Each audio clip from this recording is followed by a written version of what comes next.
Matapos makapanumpa kahapon, agad na sumabak sa trabaho ang mga bagong talagang opisyal ng Commission on Elections. Kabilang sa mga tinalakay sa kanilang unang ANBank session ay ang pagkakabasura ng kontrata ng COMELEC sa Smartmatic TIM kaugnay sa pagsasaayos sa libo-libong PCOS machines. Narito ang report. Sumabak kaagad sa trabaho ang mga bagong opisyal ng Commission on Elections matapos i-anunsyo ng palasyo noong Lunes ang kanilang mga pangalan. Ngayong Martes ang kanilang unang araw sa trabaho. Una sa kanilang mga aktibidad ang ANBank session na pinangunahan ni bagong COMELEC Chairperson Attorney Andres Bautista ang pumalit sa nagretirong si Attorney Sixto Brillantes Jr. Present sa pribadong pagpupulong sina Commissioner Christian Robert Lim na dating acting chair ng ahensya, Commissioner Arthur Lim, Commissioner Louie Guia at Commissioner Al Pareño. Nandoon din si bagong Commissioner Rowena Guanzo na humalili kay retired Commissioner Lucinito Tagle.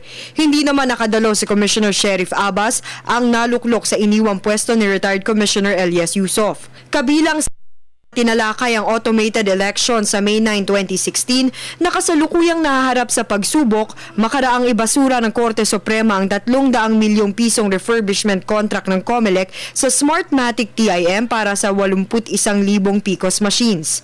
Ayon kay Bautista, pareho nilang kinokonsidera ngayon ang pagsasagawa ng bidding para sa pagsasaayos ng 81,000 PCOS machines at ang pagbili ng 100,000 mga bagong makina na nagkakahalaga ng 14.5 billion pesos.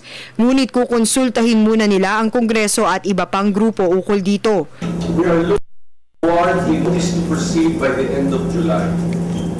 Okay. So again, that's good because it gives us time. As I said, we're just initiating the process of the bidding. Pero binigyang diin ni Bautista na bukod sa 2 track, naghahanap pa sila ng ibang paraan para matuloy ang 2016 automated elections. In any government bidding, just because you go through the bidding does not necessarily mean you have to award the contract to any particular bidder. But having said that, we all know May 9, 2016, that is a unmovable date. So that we have to all work towards and pass our papers before then. Noong Lunes, sinabi ni Bautista na isa sa mga legacy na nais iwan ni Pangulong Noynoy Aquino ang pagkakaroon ng mapagkakatiwalaan at mapayapang halalan sa 2016. Kanya namang tiniyak ang maiging pagtatrabaho para makamit ang naturang layunin. Samantala, inilarawan ng mga empleyado ng COMELEC ang bagong chairperson bilang mabait ngunit mabusisi sa detalye. Ilan sa mga una niyang direktiba ang pagsusuot ng ID, pagkakaroon ng uniforme at pagsasagawa ng flag ceremony tuwing umaga.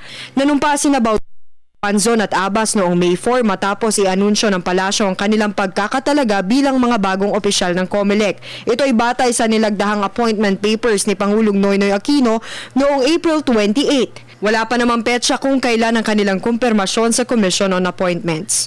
Para sa Telebisyon ng Bayan, Ria Fernandez.